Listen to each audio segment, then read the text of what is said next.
Episode of the Locked On NBA Big Board podcast. Got my brother James in the building again. And I want to ask, is it over for small guards? I know in the last couple of years, it seems like NBA teams have been hard on small guards. Sharife Cooper, Kennedy Chandler are examples. Markuis Nowell was an example. Do you think it's over for small guards as far as being first-round draft picks? Not at all. All right, well, there it is. Stay tuned to find out why James believes that small guards can still be first-round picks in the NBA draft.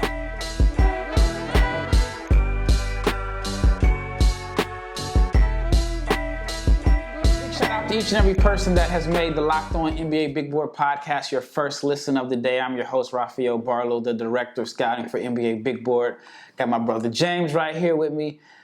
Again, thank you to each and every person that has subscribed recently. If you haven't subscribed, please subscribe, share, like, comment. That is the best way to help us grow the YouTube channel. And this episode is brought to you by FanDuel, the official sports book of Locked On. You can make every moment more.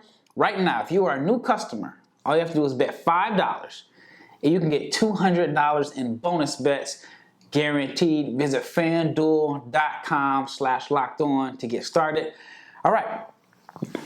Small guards. You don't think it is over for small guards as far as being first-round picks.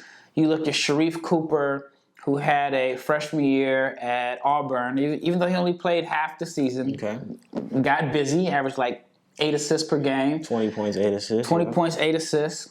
You had Kennedy Chandler, who I thought had a good freshman year, shot 38% from three. Okay. I thought his last game against Michigan, he showed that he can play pick and roll, he can score, he can get to the rim, he's a good athlete, he knocked down mid-range jumpers. Like I said, shot 38% from three. Then you had Markuis Nowell, who was, well, he's Mr. New York City, but he had a phenomenal NCAA tournament, broke the assist record, incredible passer, he's smaller. Each guy has something a little different. Sharife was a freshman, Kennedy was a freshman, Markuis was like a fifth-year senior. Right. None were first-round picks. Okay. Only Kennedy Chandler was drafted. Okay. And you still don't think it's over for small guards as being first-round picks? No. All right, I'm listening. Okay, so Darius Garland, 6'1", just got paid, all-star. Yep. Okay. Mike Conley. This was, but again, that was 07. That was old. But hold on. Let me finish. Hold on. Chris Paul, Kyle Lowry, Mike Conley, that was... Right. But here's the thing. Yes, that was 10 years ago. Plus. It's like year 17 for Kyle Lowry, which is crazy. But they're still playing. They're still starting in the NBA. They're still active, right? And they're playing high-level basketball. The Timberwolves traded for 35-year-old, now 36-year-old Mike Conley to help their team like get over the hump, right? Golden State traded a young Jordan Poole for whatever reason for an older Chris Paul to help stabilize their team. So it's like the value of a good small point guard to me is always going to be there, regardless. Now, the guys that we talked about that weren't drafted or that are out of the league, they're out of the league to me for different reasons. But them being small kind of doesn't help. But ultimately, like when you talk about Sharife Cooper, you talk about Kennedy Chandler, like in the NBA, they haven't proven to be shooters. So even in Sharife's 20-point per game season at Auburn, he shot 39% from the field. He shot 22% from the three-point line. So it's like funny looking shot. Yeah, and it's like a set. Yeah, it's a funny looking shot. So again, in today's NBA, if you can't score, right? Or it's not score, if you can't shoot and you're not putting constant rim pressure and you're an average athlete and you're undersized, like the deck is stacked against you to succeed. So even with Kennedy Chandler, I don't know why he's not in the league right now.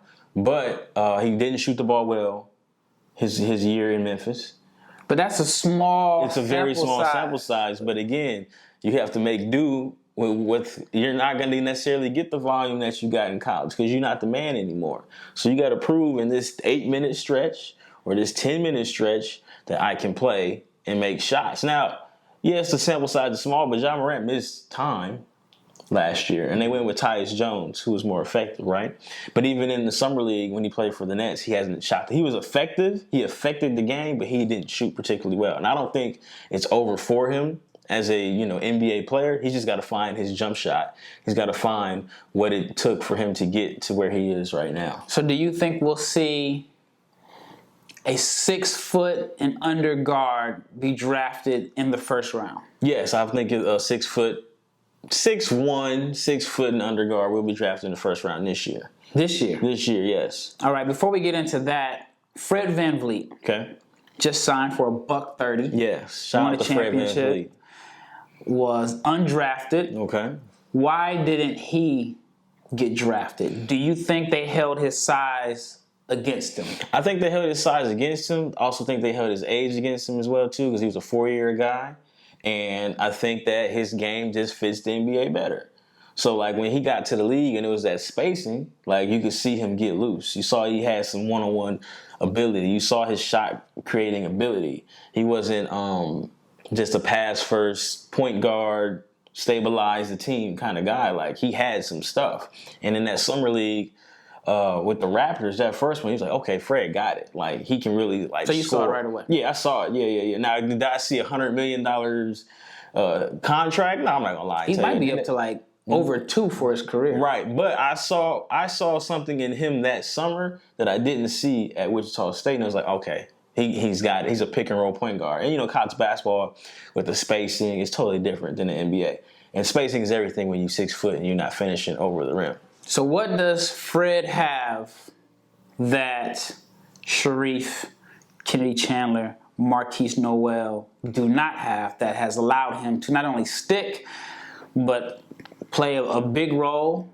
He's on a championship team and get paid. All those things matter, but he had an organization that believed in his ability too. And Toronto has Markuis, Nowell, and they had Lowry, so they like small guards. Or they're not afraid to. Yeah, they're not. They don't care about the size issue. So would Fred's career, would his pockets look the same if he were drafted or he went elsewhere?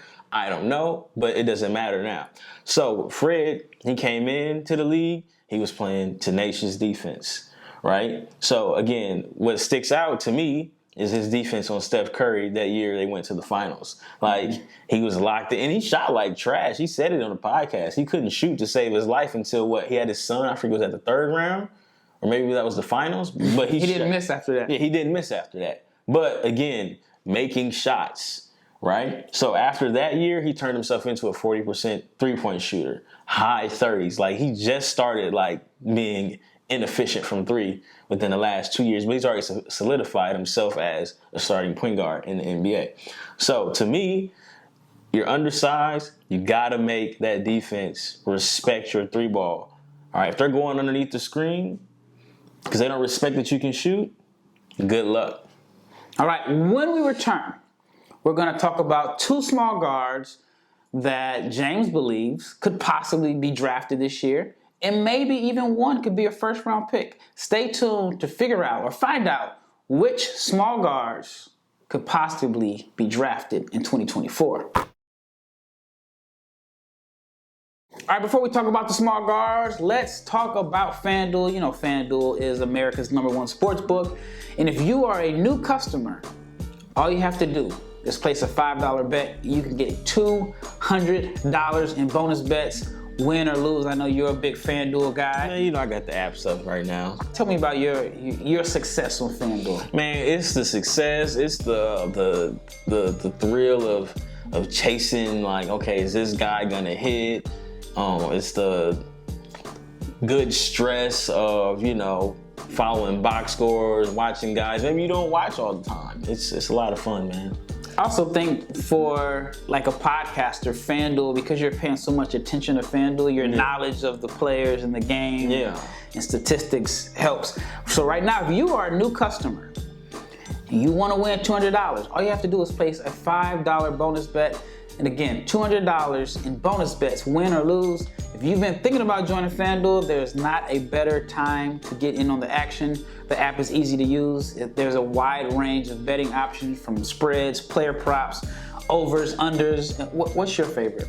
I play tournaments, man. Tournaments? What is a tournament for those that don't know? So you pick, I think it was, you pick a group of guys within a salary budget.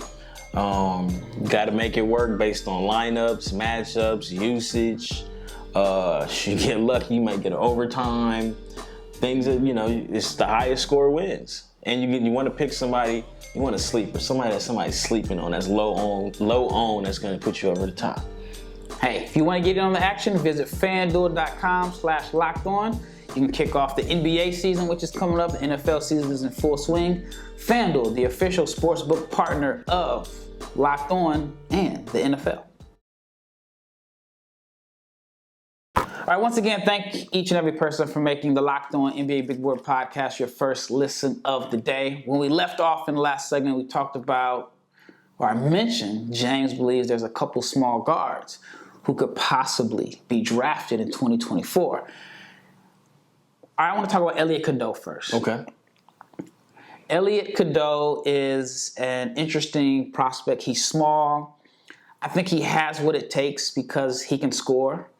He can get in the paint. He is a really, really gifted passer. Some believe that he's the best passer, one of the best passers in this draft class. What are your thoughts on Elliot? I am sold on Elliot Cadeau. I think he's a first-round pick. Where he falls, 20s, late 20s, depending on what he does at North Carolina this year. But I think and I believe that he has a chance to be the next small point guard to be drafted in the first round. First round? Yeah, I think he's a first round. I think he has first-round pick talent. What does he provide on offense that you think can help overcome his lack of size on the defensive end? Because a lot of times I believe that small guards are being penalized because right now the NBA switches a lot and they can get targeted on defense. So what is it that Elliot has that you believe can offset the fact that he is a person that could be targeted on defense because of his size? Well, I think he has a high basketball IQ. Mm-hmm. You can see that just on the offensive end alone. And for him to play where he's played, he's been the best player on his Sweden team, right? He's been the best player at Link, right? He's expected to be the next great point guard at North Carolina. So, the expectations, you got Caleb Love out of town. Yeah. Well, there you go. That's not insider information. That's just what I think happened. Yeah. So I feel like, again, you can't overcome. He's not going to, grow 4 inches. I don't need him to put on 20 pounds. But I expect him to bring that intensity, that dog that's going to allow him to overcome that physical disadvantage. Again, I personally compare him to, the older version of Mike Conley. And Mike Conley is starting on a playoff team. More dynamic athlete than Mike Conley. Well, Mike was a good athlete. His game wasn't based off athleticism. Right, but again, actually, you should see his dad on those old. Yeah. He's an athlete now. What were those things it used to be on ABC Worldwide Sports where you had Ken Griffey, different athletes competing. Carl Lewis was out there dunking. Basketball, yeah. Mike Conley was an athlete, and I think Elliot Cadeau brings that same size, same stature, keep the team steady. And again, I forget which publication, but somebody picked the Timberwolves to finish second in the West as far as win total. So if that projection holds up, he's gonna have to guard switches in the playoffs. So it's not they're not gonna sub him out because who they're gonna put in? Their backup point guard is a small guard too. So it's I get it, and maybe deeper into the playoffs it can hurt you, but you got to get there first. So what separates Elliot from the guys that we mentioned? Kennedy Chandler, Sharife Cooper, Markuis Nowell. What makes Elliot a first-round pick while those guys so I think weren't drafted? I think he should be a better shooter than Sharife off the top, right? Will he be as good of a shooter as Kennedy was at Tennessee? We'll find out. And he's already bigger than Markuis Nowell. And he's 4 years younger, too, than Markuis Nowell, too. Maybe 5. What is the skill set that he'll be able to hang his hat on? Passing, playmaking. Again, his film at Link Prep, you saw live ball passes, live ball lobs. He's got the speed, the quickness to get into the paint. I'd like to see him shoot more floaters, but like just, in pick and roll, he gets downhill. I can see him throwing lobs like Trae Young. I can see him hitting guys in the corner. Like, he's a very gifted passer, right? And regardless of how small he is in the NBA, if you have to honor him going over the screen and he gets downhill, you get him with a vertical lob threat or even a roll guy, like, he's going to cause havoc.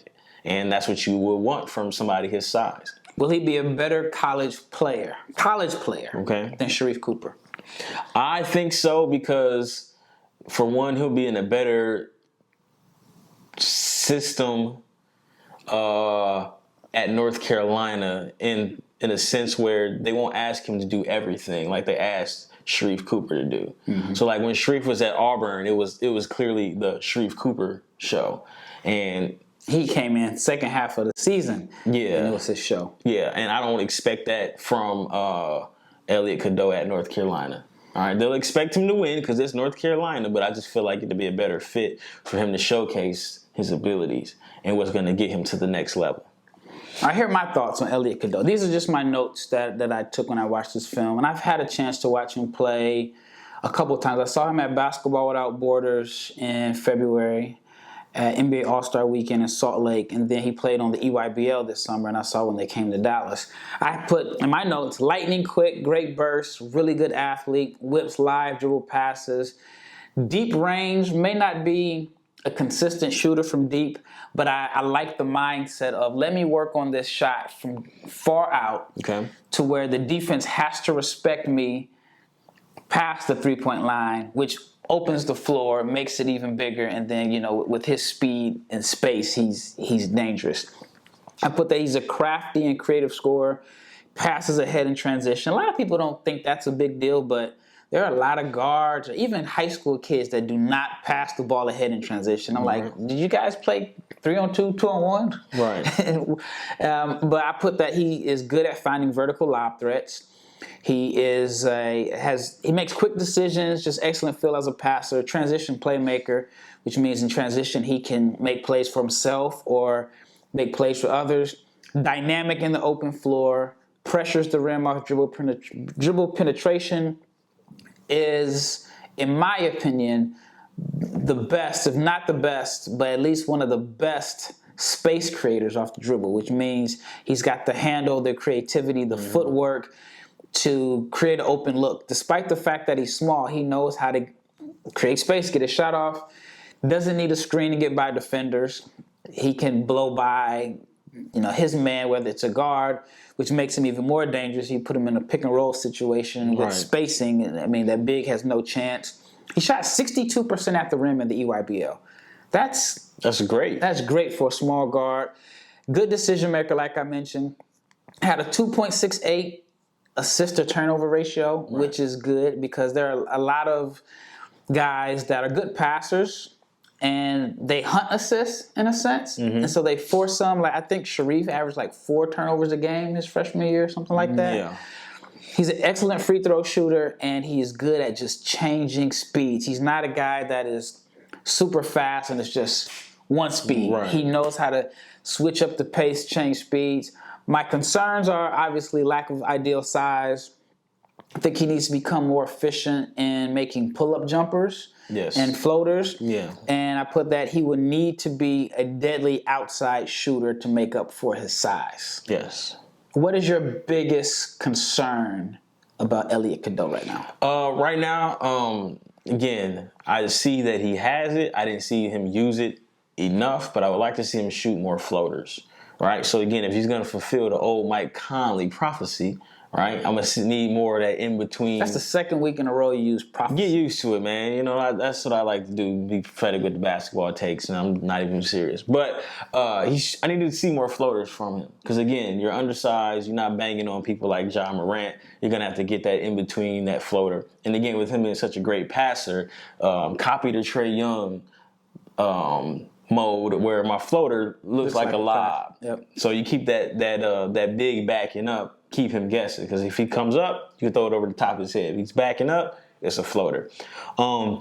He does have great quickness, and then he doesn't need a screen. I would like to see more boogie on the one-on-one, but it's going to be... You don't necessarily need if you getting guys with That's straight true, speed. but, if it's not necessarily the straight speed, but at the foul line. All right, when we return, we're going to talk about Aden Holloway. James has his own opinion about Aden Holloway that is very interesting. I also want to talk about Trae Young, who is a small guard, but what makes Trae Young so special? Stay tuned.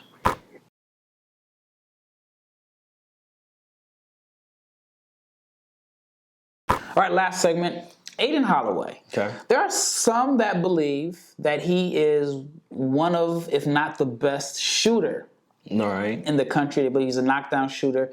He is, based off of everything that I heard, going to have the keys to the offense, similar to Sharife Cooper. Aden's going to Auburn. Bruce Pearl is clearly not afraid of having a small general run his offense. What are your thoughts on Aden Holloway? And you think he could be a first-round pick? Or do you think he can be drafted? I think he can be drafted. Being a first-round pick, to me, largely depends on if he can clean up his shot selection. Mm-hmm. When I was watching some of his film at Prolific Prep, there was some wild shots being taken. And, again, that comes with having uber confidence, which you need, As right? a small guard, you got to have smart right? Like it's an extra level of confidence. C.J. McCollum called it irrational confidence. Yeah. So I get that. I respect that. Trae Young has that. That's why I want to talk about Trae. Yes. But, and then again, so he's at his shot selection, again, that comes with the rational confidence. But sometimes I just think he needs to dial it back. And again, maybe that's just because that's what that setting was. But, some of the shots that he was taking, no matter how good of a shooter you are, those are wild shots, like Steph Curry type shots. And there's only one Steph Curry. It'll be interesting to see how he kind of dials it back. He's not the passer that Elliot Cadeau is, but that's okay. But at the same time, I want to see him make the easy passes. So I don't recall him making pocket passes. I don't recall him, hitting guys off the dribble with a live pass to the corner. Now, again, spacing in high school basketball versus spacing in college basketball versus spacing in the NBA are three different monsters, but I just want to see more of that from him. So he had Messi is a big that I'm really high on. I think I had my number 15 on my latest big board. He played with a big that I think is going to be a lottery pick. Now, a lot of people aren't as high on Messi as I am. I'm really high on him. But are you concerned that he had a 7-footer that's athletic, that rebounds, that he didn't find him enough? At least in my opinion. Maybe because I'm a little biased towards Messi, but I feel like Aden didn't find him enough. I feel like that is a concern because ultimately when some of the shots that he was taking, the side step back mid-range jumpers, just kind of weren't necessary. And as a point guard, you got to think long term. If I got a good big on my team, it's going to make my job easier. Because now if I come off that screen here, you have to respect my big. Or now if I come off a screen and they switch, I get to play one-on-one with a big instead of trying to play one-on-one with a DB, whose whole job is to stay in front of me. So I just think him not using the big, and again, maybe it wasn't him, maybe it was something else, but that lowered his shot quality. And shot quality is everything as a small guard because the higher you get, I don't know if we're ever gonna see another Isaiah Thomas, man. That's a 5'8" dude that can average 30, and we just gonna get out of the way because he's Isaiah Thomas and he the coldest dude on the block.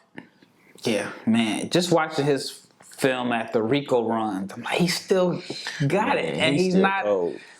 as fast as he was a great athlete. But his game wasn't based off of athleticism. It was, but it wasn't though. See, I think him getting to the rack and contorting his body, like he wasn't gonna dunk on you, but He like mastered angles. But he knew that I could jump into a big, but he shot he did everything. He shot floaters, he shot the mid range.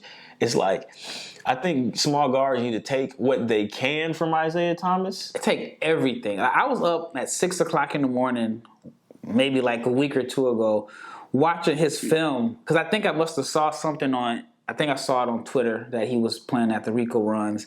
And I'm like, he still got it. So then I was like, man, he averaged 28 a game.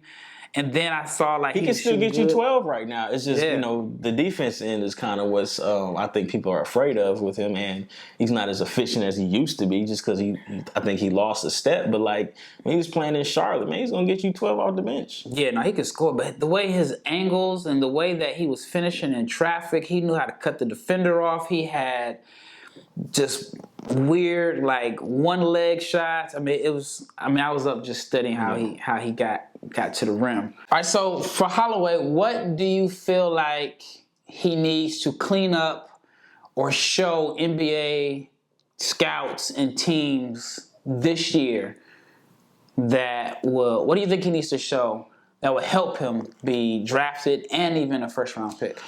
I show the jump shot. Show the range, right? I have written down he's got a great floater.